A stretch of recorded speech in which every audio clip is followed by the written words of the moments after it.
आज हम देखने वाले 2D design drawing foundation ATD और आपकी जो एंट्रेंस एग्ज़ाम्स है उसके लिए 2010 का जो क्वेश्चन है 6x6 इंच स्क्वायर में एलिमेंट्स काइट और क्लाउड्स के सहारे आप एक डिज़ाइन बनानी है। तो इसके लिए पहले आपको प्रैक्टिस करनी पड़ेगी जो दिए गए एलिमेंट्स है। रफ पेपर पे आप घर पे जब बैठोगे तो डेकोरेटिव फॉर्म में उसकी प्रैक्टिस करना बहुत ज़रूरी होता है। सब्सक्राइब करिए मेरे चैनल को प्लीज़। आपको सिर्फ 1.5 घंटा मिलेगा एग्ज़ाम्स में और इसीलिए आपको बहुत प्रैक्टिस करनी पड़ेगी कंपोजिशन एंड पेंटिंग की। स्टेप 1 आपका रहेगा प्रैक्टिस। आप जब घर पे करोगे तो रफ स्केच में आप ज़रूर कीजिएगा।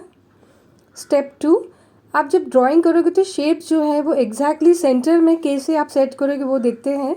ये 6x6 इंचज़ का जो पेपर को हॉरिजॉन्टली एंड वर्टिकली आप मेजर करके उसका एक सेंटर पॉइंट मार्क कीजिएगा।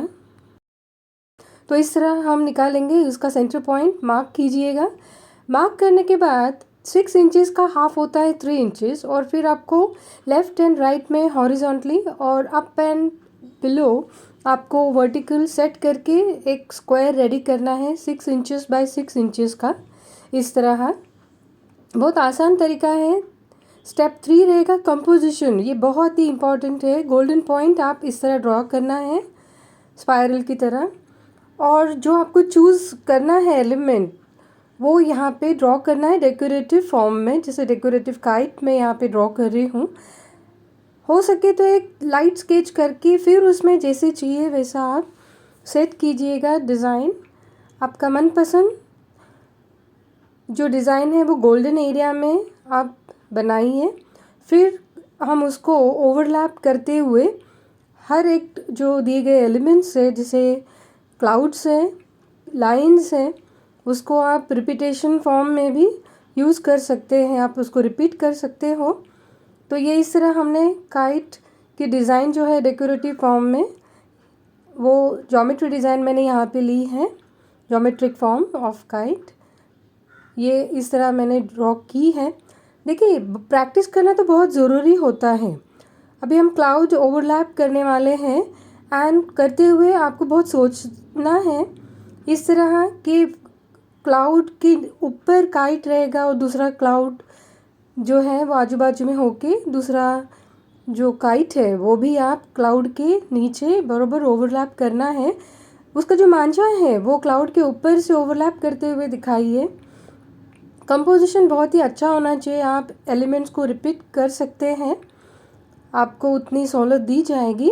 टाइम कम है इसीलिए जितना हो सके 10 मिनट्स 15 मिनट्स के अंदर आप कंपोजिशन फास्ट रेडी कीजिए, लाइटली रेडी कीजिए, बहुत शार्प करके इरेज करते करते पेपर को बिल्कुल फाड़ना नहीं है। स्टेप 4 रहेगा पेंटिंग। यहाँ पे मैं आपको बहुत सारे टिप्स दूंगी तो आप प्लीज़ एंड तक आप देखिए ज़रूर। कलर स्कीम जो भी आपको दी जाएगी उसके सहारे आप टिन टोन शेड से आप ज़रूर इस्तेमाल कीजिए। यहाँ पे मैं डबल कॉम्प्लीमेंट्री कलर स्कीम ले रही हूँ, orange, dark orange, contrast blue and Indigo. अब इस कलर्स का जो भी आपको अलग अलग सीखना है, कलर थियरी आपको लिंक में मिल जाएंगी, लिंक डिस्क्रिप्शन में मिल जाएगी। यहाँ पे मैं सबसे पहले जो काइट है प्रिंसिपल ऑफ डिज़ाइंस के हिसाब से मैं यहाँ पे टिंट इस्तेमाल करूँगी, जो लाइटेस्ट टिंट बनाऊँगी। आप प्लीज़ पैलेट आपका रेडी रखना जिसमें जो कलर स्कीम के टीम्स हैं वो पहले रेडी करना, टोन रेडी करना, शेड रेडी करके रखना, पानी चेंज करके आप फिर पेंटिंग को स्टार्ट करना। बट सबसे पहले आपको टिंट कंप्लीट करना है। पैलेट रेडी करने की वजह से क्या होता है कि आपको एक तो टाइम कम रहता है और इस तरह आपको principle of design, emphasis, balance, repetition, value, texture, space, इस सब का इस्तेमाल करते करते पेंटिंग बहुत रैंडमली फास्ट हो सकता है। ये आप पे निर्भर करता है कि आप कितना स्पीडली करते हो। उसके लिए आपको प्रैक्टिस घर पे बैठ के बहुत करना ज़रूरी होता है। तो आप मेरी बात समझ के लीजिए कि बिना प्रैक्टिस का कोई भी कंपटीशन हो या आपका सीटी एग्ज़ाम्स हो, एंट्रेंस एग्ज़ाम्स हो, वो पास करना थोड़ा डिफ़िकल्ट हो जाता है। 3 के बाद यूज़ कीजिएगा टोन। टोन तो आपको पता ही है कि ग्रे कलर जब आप एक कलर स्कीम में ग्रेजुअली ऐड करते करते जाओगे 10%, 20%, 30% एंड देन आपके वेरिएशंस रेडी होंगे। फिर उसके बाद आपको शेड्स अप्लाई करने हैं उसके आजू बाजू में, एंड शेड्स डार्क डार्क करते करते उसका एंड करना है।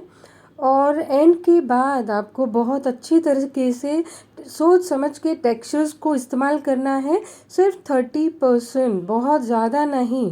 एक तो टाइम लिमिट होने की वजह से आपको सब कुछ संभालना है, फिनिशिंग के साथ पेंटिंग करना है। कंपोजिशंस के बहुत सारे लिस्ट डिस्क्रिप्शन में आपको मिलेंगी, और नेक्स्ट 2D डिज़ाइन और मैं लेके आऊँगी इसके बाद ही तुरंत। आउटलाइन जो आउटर एरिया है जहाँ पे आपका डार्क है वहाँ पे आप लाइट कीजिए, लाइट के यहाँ पे डार्क कीजिए, एकदम सिंपल है। Thank you.